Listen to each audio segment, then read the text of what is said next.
अस्सलाम वालेकुम। उम्मीद है आप खैरियत से होंगे और ये जानना चाह रहे होंगे आखिर कौन सी फ्रीलांसिंग वेबसाइट सबसे बेहतर है। तो भाई और बहनों, सबसे अच्छी फ्रीलांसिंग की वेबसाइट वो है जहां आपका दिल लग जाए और आप बड़े सुकून से इत्मीनान के साथ अपना काम कर सकें, काम ढूंढ सकें, काम ले सकें और आपको पैसे भी मिल रहे हो।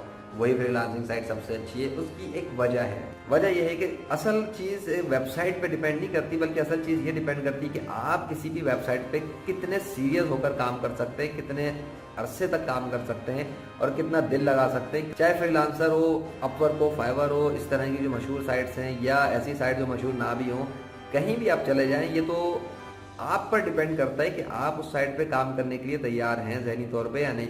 शुरू में आपको मुश्किलात बेशक होंगी, आपको काम नहीं मिलेगा, आप फेडअप भी हो सकते हैं। तो ये माइंड तो आप रखें कि कम से कम 3 महीने से लेकर 1 साल का माइंड सेट रख के फ्रीलांसिंग में आएँ।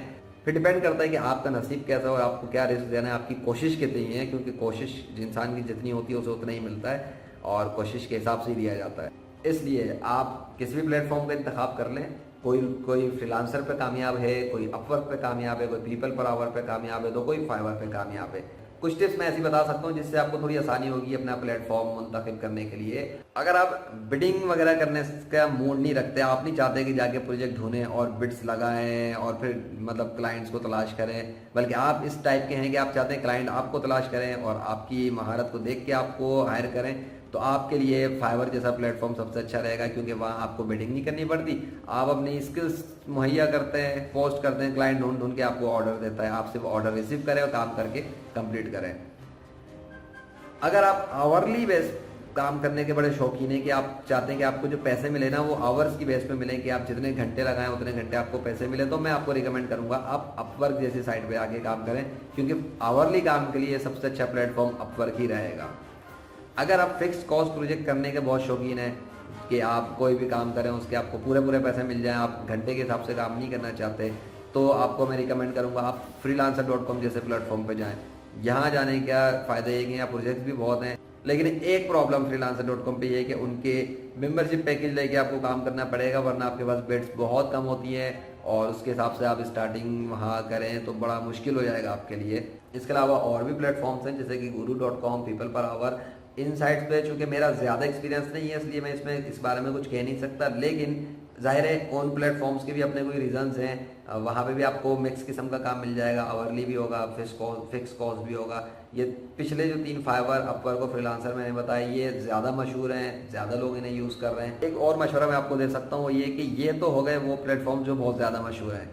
अगर आप गूगल पे जाके सर्च करें कि फाइवर ऑल्टरनेटिव्स, फ्रीलांसर ऑल्टरनेटिव और अपवर्क ऑल्टरनेटिव, आपको और भी ऐसी साइट्स मिल जाएंगी जहां फ्रीलांसिंग का काम होते हैं, प्रोजेक्ट्स पोस्ट होते हैं और वहां कंपटीशन लेवल आपको बहुत कम मिलेगा, क्योंकि ज़्यादा रश तो इन मशहूर साइट्स पर है और उन साइट्स पर भी काम आते हैं जो वहाँ पे आपको मिल जाएंगी गूगल में सर्च करके। लेकिन कंपटीशन जब कम मिलेगा तो आपकी बिडिंग में या सर्विसेज के अंदर मुकाबला थोड़ा रेशो कम मिलेगा, विनिंग चांसेस ज़्यादा होंगे, काम लेने और मिलने के चांसेस भी ज़्यादा होंगे। तो ये चीज़ आपको बड़ा फ़ायदा देगी कि अब आप कोई ऐसा प्लेटफॉर्म ढूंढ लें जहाँ पे आपको फ़ायदा हो जाए।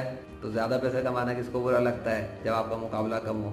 आखिर में मैं एक और मज़ेदार काम की चीज़ बता देता हूँ कि देखें, आप चाहे फाइवर पर हों, चाहे फ्रीलांसर पर हों, चाहे अपवर्क पर हों, चाहे कोई और प्लेटफॉर्म मुंतखब करें, लेकिन एक चीज़ अगर आप अपने पास रख लें तो आप कंपटीशन में विन करने के लिए ज़्यादा हकदार हो सकते हैं। वो ये है कि अपनी स्किल सेट ऐसी बना लें और ऐसे स्पेशलाइजेशन अपनी स्किल्स में ऐड कर लें। मसलन अगर आप डेवलपर हैं तो किसी ऐसी स्पेशलाइजेशन को कर लें डेवलपमेंट में जो इस वक्त के ट्रेंड के हिसाब से बहुत मुश्किल है। मुश्किल मुराद की अगर फ़र्ज़ करें कि जी आप एंड्रॉयड में डेवलपमेंट कर रहे हैं और एंड्रॉयड में कोई ऐसा एरिया है जो बड़ा टफ है और कॉम्प्लिकेटेड है, तो अगर आपने उसमें अपनी स्किल्स बना ली तो आप देखेंगे कि जो freelancer.com या फाइवर जैसी साइट में उससे रिलेटेड सर्विसेज होती हैं, वहाँ कंपटीशन लेवल बहुत कम हो जाता है। बिडिंग के अंदर बहुत कम लोग होते हैं जो बिड्स लगाते हैं ऐसी जॉब्स पे जहाँ पे मुकाबला बहुत सख्त हो या काम बहुत हाई लेवल का हो। लेकिन अगर आप ऐसे स्किल्स रखते हैं जैसे कि जी छोटे मोटे आपने राइटिंग कर ली, छोटी मोटी वेबसाइट्स बना ली, वर्डप्रेस, PHP, जो कि कॉमन स्किल है, तो इसमें मुकाबला बहुत ज़्यादा मिलता है। एक एक प्रोजेक्ट के ऊपर 50-50, 100-100, एक एक प्रोजेक्ट में 50-50, 100-100 बिड्स आती हैं। फाइवर पे जाएंगे तो बहुत नॉर्मल सी आपको सर्विसेज देने वाले मिलेंगे, लेकिन अगर आप हाई किस्म की यूनिक सर्विसेज देने तो आपका कंपटीशन लेवल वहाँ पर दूसरे आपसे कम्पीट करने में नीचे होंगे और आप हाई हो जाएंगे। इन शॉर्ट इस बात को मुख्तसर करें कि प्लेटफॉर्म आप अपनी मर्जी का ढूंढ सकते हैं और वहाँ पे काम भी कर सकते हैं। ये सब आपके ऊपर डिपेंड करता है, प्लेटफॉर्म पे डिपेंड नहीं करता। आप कहाँ फिट करते हैं, आपका लिंक कहाँ से अच्छा बन सकता है, आपका दिल कहाँ लगता है, कौन सा प्लेटफॉर्म आपको पसंद आ रहा है, वहीं आप काम शुरू करें अपने माइंडसेट के साथ और अपनी स्किल्स में इजाफा करें और करते रहें। क्योंकि जितना ज़्यादा आप स्किल्ड हो जाएंगे उतना ज़्यादा आप मुकाबला जीतने के हकदार रहेंगे। अपना ख्याल रखिएगा। मैं था ज़ीशान अरशद। चैनल सब्सक्राइब करना मत भूलिएगा, वरना मेरे अच्छे कंटेंट मिस करेंगे। अल्लाह हाफिज़।